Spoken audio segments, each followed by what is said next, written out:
Ako po si Dr. Benigno Manlapas, isang doktor na ang puso ay nakatuon sa pag-aalaga ng ating mga nakatatanda. Minsan, ilang maliliit na pagbabago lang ang kailangan para ang iyong katawan ay mahimbing na makatulog sa natural na paraan. Mas mabuti ito kaysa umasa sa mga sleeping pill gabi-gabi. Sa pagtanda dito sa ating mahal na Pilipinas, halos lahat ng senior ay naranasan na ito. Nakahiga sa kama ng 10:00 ng gabi, ngunit nakatitig pa rin sa kisame hanggang 3:00 ng madaling araw. Patay ang mga ilaw, mahina ang ugong ng bentilador, pero ang isip ay hindi mapakali. Patuloy na umiikot ang mga iniisip. Ang bayarin sa kuryente ngayong buwan, ang bagong reseta ni Dr. Reyes, o ang mga paghahanda para sa kasal ng iyong apo sa susunod na taon. Ang hindi pagkakatulog ay hindi lang nagdudulot ng pagod sa susunod na araw. Dahan-dahan nitong pinapahina ang iyong katawan, ang iyong espiritu, at ninanakaw ang payapang kagalakan na dapat ay kaakibat ng yugtong ito ng buhay. Ngunit ngayon, may ibabahagi ako sa inyong isang bagay na tunay na simple, isang paraan na maaaring makatulong sa iyo na makatulog sa loob lamang ng ilang minuto. Hindi ito isa sa mga tinatawag na tricks na nakikita ninyo sa internet. Ito ay mga tunay na pamamaraan na suportado ng agham at ginagamit ng mga sundalo sa hukbo, ng mga yogi sa Baguio habang nagme-meditate, at maging sa mga pangunahing wellness center sa Cebu, Davao, at Tagaytay. Sama-sama nating uunawain ang mga tunay na dahilan kung bakit tila mailap ang tulog at kung paano dahan-dahang makakabalik ang iyong katawan sa natural na estado ng pamamahinga, na parang isang tahimik na himala at nang walang kahit isang tableta. At kung ang video na ito ay magdadala sa iyo ng kahit kaunting ginhawa o kalinawan, mangyaring huwag kalimutang i-click ang like button, mag-iwan ng isang mabait na komento, at mag-subscribe upang maipagpatuloy natin ang paglalakbay na ito ng sama-sama tungo sa malusog at mas payapang pamumuhay sa ating mga ginintuang taon. Bago tayo magsimula, maaari ko ba kayong anyayahan na maglaan ng isang sandali at mag-iwan ng isang mabait na mensahe sa ibaba? Isang simpleng bagay tulad ng karapat-dapat ako sa mahimbing na tulog gabi-gabi, o anumang taos-pusong hiling na mayroon ka para sa iyong sariling kalusugan. Ang maliit na gawaing ito ay nagiging isang malumanay na pangako sa iyong sarili, isang paalala na mahalaga ang iyong pahinga. At kung makabuluhan para sa iyo ang nilalamang ito, mangyaring i-click ang like at ibahagi ito sa isang kaibigan o mahal sa buhay, marahil kay Tito Ramon sa kabilang bahay o kay Tita Elena na madalas magising ng 2:00 ng madaling araw.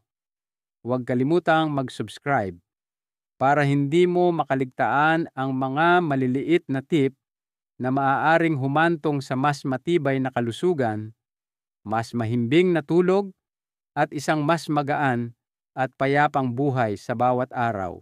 Ngayon, dahan-dahan nating talakayin ang isang pamilyar na tanong na bumibisita sa marami sa atin. Bakit tila lalong lumalayo ang tulog habang tayo ay tumatanda? Dito sa Pilipinas, matagal nang sinusunod ng ating mga nakatatanda ang ritmo ng maagang pagtulog at maagang paggising. Ngunit pagkatapos ng edad na 55, maraming tao, kahit si Tito Ramon sa Davao o si Tita Elena mula sa Pampanga, ay nahahanap ang kanilang sarili na gising pa rin kahit na uminom na ng mainit na gatas o nakikinig sa malayong tunog ng mga kampana ng simbahan sa gabi. Ang totoo, ang insomnia ay hindi lamang tungkol sa hindi maipikit ang mga mata. Ito ay resulta ng maraming maliliit na pagbabago hormonal imbalances, emosyonal na stress, o maliliit na abala sa kapaligiran.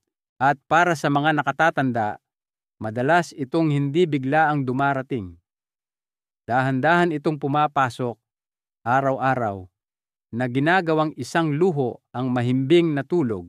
May mga senior na nakahiga na, ngunit ang kanilang isip ay patuloy na naglalakbay, nag-aalala sa reseta ni Dr. Santos, sa utang sa bangko ng kanilang anak, o sa mga paghahanda sa kasal na nalalapit. Ang mga nagkakarerang isipang ito ay pinapanatiling bukas ang utak, hindi makakonekta, kaya't patuloy na lumalayo ang tulog. Mayroon ding mga pang-araw-araw na gawi na hindi natin namamalayan na nakakasira sa tulog. Ang pagtingin sa cellphone para sa balita bago matulog, pag-inom ng matapang na kape bandang 5:00 ng hapon, o pag-iwan na bukas ang ilaw sa kwarto sa buong gabi. Bawat isa sa mga ito ay nagpapadala ng maling mensahe sa utak. Hindi pa oras para matulog. Maging ang kapaligiran sa pagtulog ay mas mahalaga kaysa sa inaakala natin. Ang kaunting sinag ng ilaw mula sa poste sa labas na tumatagos sa kurtina, ang busina ng sasakyan, o ang mahinang langit-ngit ng lumang bentilador ay maaaring pumigil sa pineal gland ng utak na mag-produce ng melatonin, ang mismong hormone na tumutulong sa pag-regulate ng iyong body clock. Kapag naantala ang melatonin, nagiging pira-piraso ang tulog.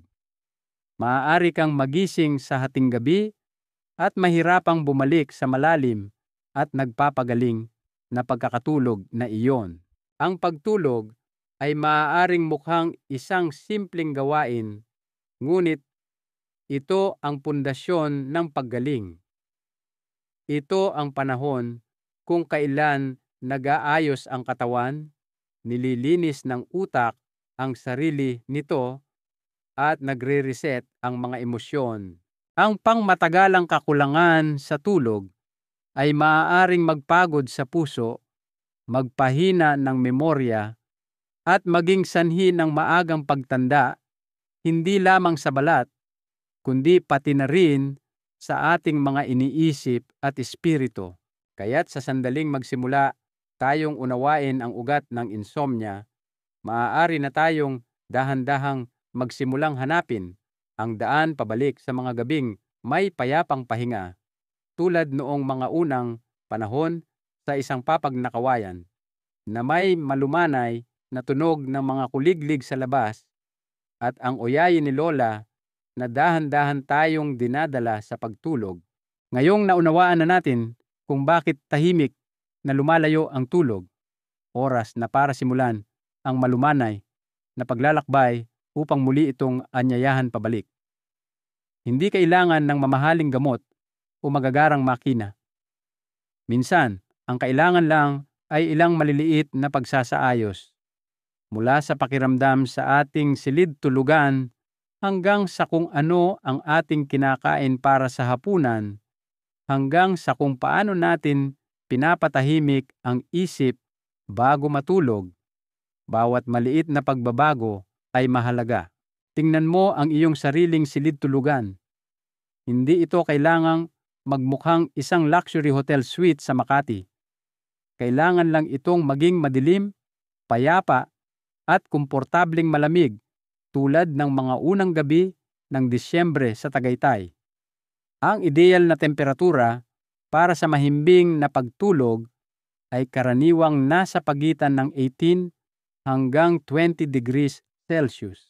Kapag kalmado ang hangin at naglalaho na ang liwanag, nakakatanggap ang ating katawan ng isang tahimik na mensahe, oras na para magpahinga. Doon nagsisimulang maglabas ang pineal gland sa ating utak ng melatonin, ang sleep hormone na dahan-dahan tayong dinadala sa malalim at natural na pagtulog, tulad ng kung paano nakakatulog ang isang bata pagkatapos ng masarap na pananghalian. Kung nakakaabala sa iyo ang liwanag mula sa mga ilaw sa kalsada o sa mga dumadaang sasakyan, subukang gumamit ng makapal na kurtina, yung uri na madalas makita sa mga lumang bahay, o kahit isang malambot na piring sa mata na gawa sa koton. Maaaring mukhang maliit na bagay, ngunit napakalakas ng epekto nito. Gayunpaman, ang liwanag ngayon ay hindi lamang nagmumula sa bintana. Ito ay nasa ating mga palad mismo, ang ating mga mobile phone. Alam mo ba na kahit ilang minuto lang ng pag-scroll sa Facebook o panonood sa YouTube bago matulog ay maaaring makagambala sa mga signal ng pagtulog na tahimik na binubuo ng iyong katawan. Ang asul na ilaw mula sa screen ay niloloko ang utak sa pag-aakalang araw pa, at bigla na lang ang mga mata ay nananatiling bukas at ang isip ay nananatiling abala. Kaya't nakakatulong na magtakda ng digital switch off time. Patayin ang lahat ng device kahit 1 oras bago matulog. Sa halip, ibalik ang iyong isip sa katahimikan ng gabi. Marahil sa malayong tunog ng mga dasal mula sa kalapit na kapilya o sa matatag na ritmo ng bentilador na nagheheli sa iyo para makatulog. Ang iyong hapunan ay may papel din. Kung kumain ka ng huli na o kumain ng mabigat at mamantikang pagkain, ang iyong tiyan ay patuloy na nagtatrabaho ng husto habang ikaw ay nahihirapang makatulog. Maging ang 1 tasa ng kape sa gabi o 1 tagay ng alak sa isang pagtitipon ay maaaring mukhang hindi nakakasama, ngunit maaaring humantong sa hindi mapakaling pagtulog at madalas na paggising sa gabi. At narito ang isang magandang tip mula kay Dr. Santos sa Cebu na nakatulong sa maraming senior na maibalik ang mahimbing na tulog. Maligo ng maligamgam na tubig mga 1 hanggang 2 oras bago matulog. Habang lumalamig ang iyong katawan pagkatapos, natural nitong naiintindihan na oras na para magpahinga. Handa na ang lahat. Ayun lang. Walang komplikado. Isang silid na may malumanay na pakiramdam, isang pagkaing magaan, isang teleponong isinantabi ng maaga, at kaunting pagmamahal sa iyong sarili.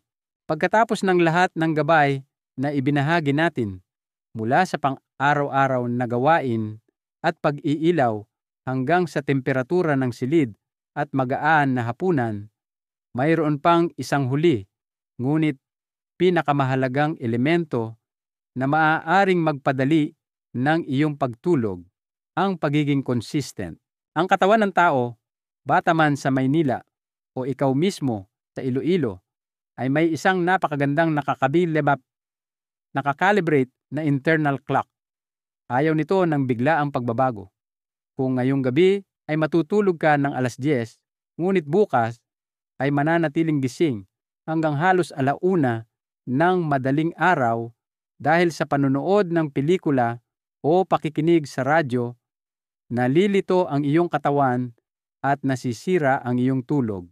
Kaya naman, ang isa sa pinakamabisang lunas ay nakasalalay sa tinatawag ng ating mga ninuno na routine o regular na schedule. Pumili ng oras ng pagtulog at paggising na nababagay sa iyong buhay, hindi bilang isang mahigpit na panuntunan, kundi bilang isang magiliw na pangako sa iyong sarili.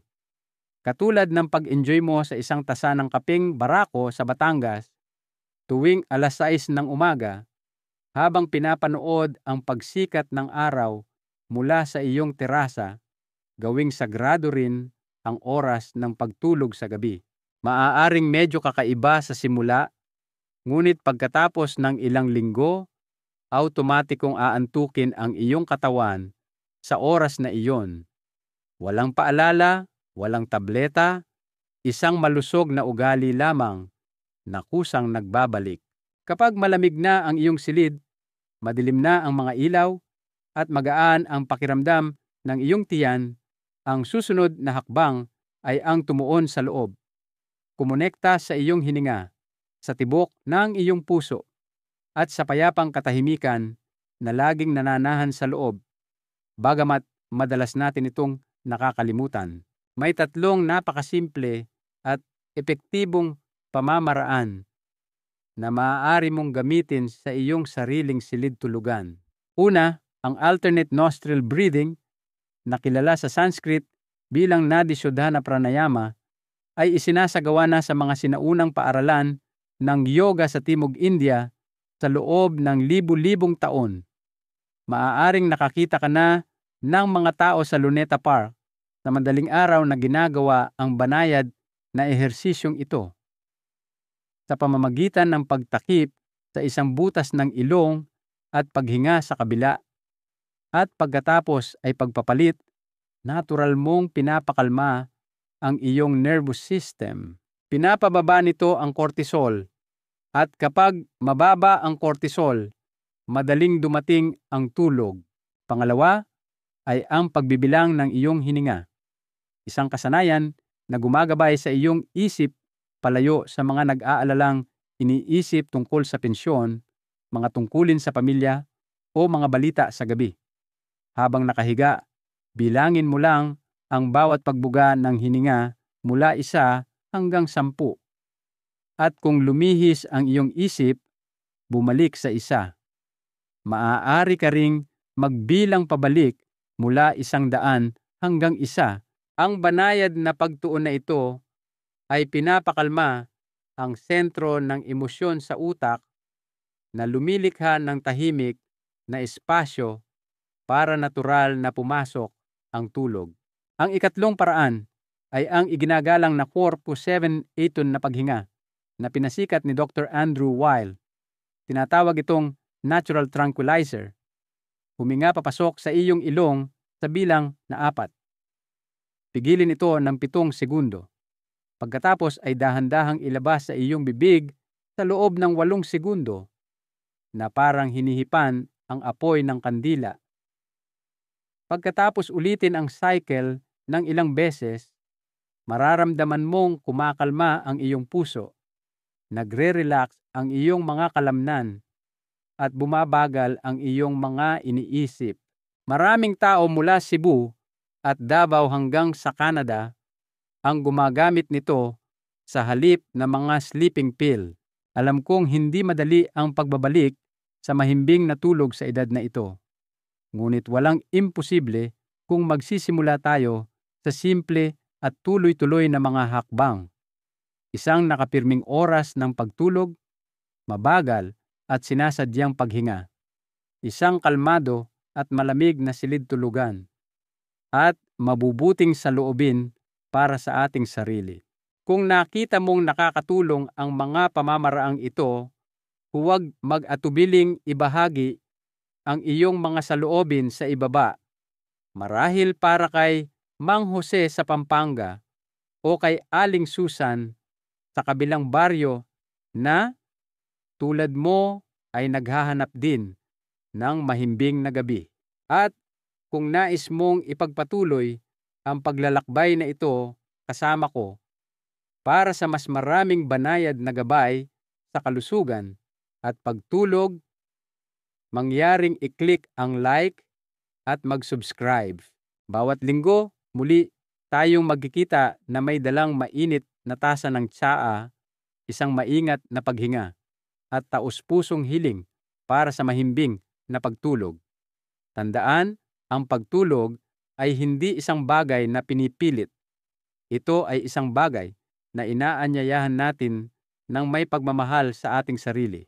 Kung ang mga pamamaraan ng paghinga o pagbibilang na tinalakay natin kanina ay hindi pa nagdulot sa iyo ng mahimbing na tulog ngayon, nais kong ibahagi ang isa pang espesyal na paraan. Simple, ngunit napakabisa. Ito ay isang pamamaraan na dating itinuro sa militar ng Amerika, kung saan ang pagtulog sa gitna ng kaguluhan at putukan ay hindi isang luho kundi isang pangangailangan. Sa panahon ng digmaan, sinanay ang mga sundalo na matulog kahit saan, anumang oras, kahit na may mga bombang sumasabog sa malapit. Kaya tinuruan sila ng isang paraan para makatulog sa loob lamang ng 2 minuto. Walang gamot, walang nakapapawing pagod na musika, kundi ang kanilang sariling katawan at isip lamang.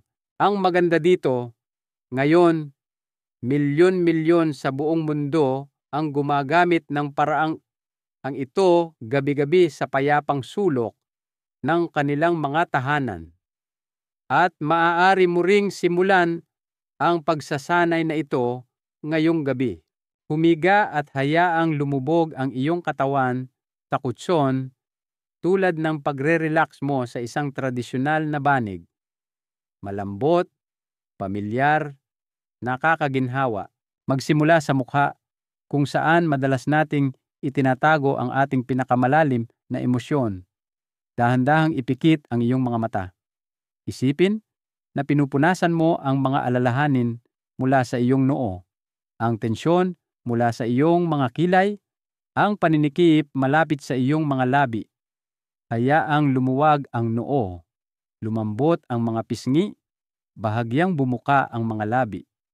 Kapag wala ng ekspresyon ang mukha, nakakatanggap ang utak ng senyas, ako ay nagpapahinga. Sunod, hayaang bumagsak ang iyong mga balikat na parabang isang mabigat na pasanin ang tahimik na inalis. Hayaan ang iyong mga braso, pulso, at mga daliri na gumaan, hindi na kumakapit, lumulutang na lamang. Maaaring parang may mainit na tubig na dahan-dahang dumadaloy mula sa iyong mga balikat patungo sa iyong mga kamay. Ngayon, dalhin ang iyong atensyon sa iyong dibdib at tiyan, kung saan ang iyong hininga ay gumagalaw tulad ng malumanay na alon sa dalampasigan ng Palawan. Huwag pilitin ang malalim na paghinga. Hayaan lamang itong bumagal ng natural. Sa bawat pagbuga, isipin na pinapakawalan mo ang stress ng araw. Bumabagal ang tibok ng iyong puso. Nagre-relax ang tiyan. Nagsisimula ng tunay na magpahinga ang iyong katawan. Sa wakas, bumaling sa iyong mga binti mula sa mga hita hanggang sa mga bukong-bukong at pababa sa bawat daliri ng paa. Isipin na unti-unting pinapatay ang lahat tulad ng isang payapang tahanan pagkatapos ng panggabing dasal. Kapag ganap ng nakarelax ang katawan, maaari mong maramdaman na para kang walang bigat, na parang lumulutang sa mga ulap. Walang kabigatan, walang tensyon, ngunit minsan, kahit handa na ang katawan, ang isip ay naglalagi pa rin. Doon nagiging pinakamamahal mong kasama ang imahinasyon. Isipin ang iyong sarili na nakahiga sa isang luntiang palayan sa Nueva Ecija na may malambot na hangin na dumadampi sa iyong buhok at ang sariwang amoy ng damo sa hangin. O isipin ang isang tahimik na dalampasigan, walang ibang tao, tanging ang malumanay na alon na humahaplos sa buhangin. Kung mas malinaw ang iyong imahinasyon, mas lumalayo ang iyong isip sa mga alalahanin ng araw na marahang naglalayag patungo sa pagtulog tulad ng isang bangkang umaagos sa ilog. Kung nais mong makatulog ng mas mabilis, ang tunog ay maaaring maging isang mainit na kumot para sa kaluluwa. Maaaring ito ay ang patak ng ulan, ang pag-aspas ng mga dahon, o ang agos ng isang sapa sa bundok, mga tunog na pamilyar at nakapagpapakalma, tulad ng mga naririnig sa mga nayon sa Laguna o sa mga burol ng Bukidnon. Maaari mo ring subukan ang 432 Hz na musika o mga brainwave tone na karaniwang ginagamit sa malalim na pagninilay-nilay upang pakalmahin ang isip at pagaanin ang pagkabalisa. Mayroon ding mga podcast tulad ng Sleep With Me o Nothing Much Happens, kung saan ang malumanay na pagkukuwento sa mabagal at mahinahong boses ay nagdudulot ng ginhawa, tulad ng isang kaibigan na tahimik na nagsasalita sa iyong tabi sa dilim, na nagpapaalala sa iyo na hindi ka nag-iisa. Kung mas gusto mo ang isang bagay na mas personal, ang mga app tulad ng Calm, Insight Timer o Headspace ay nag-aalok ng mga guided meditation, mga tunog ng instrumentong Pilipino o malumanay na mga awit na tumutulong sa iyong bumalik sa isang tunay na mapayapang estado. Ang pamamaraang ito ay hindi pumapalit sa medikal na paggamot, ngunit ito ay isang natural na regalo na makakatulong sa iyo na matulog ng mas mahimbing ng walang puwersa sa pagkabigo. Subukan ito ngayong gabi, ilang minuto lamang. At kung ito ay gumana para sa iyo, marahil ay ibahagi mo ito sa isang kapwa senior o kapitbahay, isang taong naghahanap din ng payapang pahinga. At kung nais mong makatanggap ng mas marami pang ganitong banayad at magalang na gabay, mangyaring isaalang-alang ang pag-click sa like, pag-iwan ng komento, at pag-subscribe. Bawat linggo, babalik ako ng may tahimik na pagsama at malalim na paggalang upang samahan ka sa paglalakbay na ito ng pagtanda ng may pag-iingat. Dahil minsan, hindi natin kailangan magsikap pa para makatulog. Kailangan lang nating matutunan kung paano magpakawala. At darating ang tulog na parang isang matandang kaibigan na umuuwi sa bahay. Minsan, ang mahimbing na tulog ay hindi nagmumula sa isang tableta o sa isang komplikadong ehersisyo. Maaari itong magmula sa iyong sariling imahinasyon kung gagamitin sa tamang sandali. Ang isang banayad na kasanayan na madalas tawaging guided imagery para sa pagtulog ay maaaring ang kailangan lang ng iyong isip, ipikit ang iyong mga mata, mahal kong senior, at isipin ang isang lugar na tunay na payapa. Isang lugar kung saan ikaw ay ligtas, kalmado, at malaya sa mga pasanin. Marahil ito ay isang tahimik na dalampasigan sa Boracay, kung saan ang malumanay na alon ay dumadampi sa dalampasigan at ang simoy ng dagat ay marahang humahaplos sa iyong buhok. O baka naman ito ay isang maliit na hardin sa likod ng iyong bahay sa Cebu, kung saan minsan mong ninamnam ang iyong pang-umagang kape habang pinapanood ang mga rosas na namumukadkad habang ang mga maya ay umaawit sa pagsalubong sa araw. Maaari pa ngang ito ay isang malawak na palayan na walang ingay, walang tao, walang trapiko, ikaw lamang, ang malawak na kalangitan, at ang uri ng katahimikan na naaalala mo mula sa mga madaling araw sa isang nayon sa Tarlac. Ang mga larawang ito ay hindi lamang mga panaginip.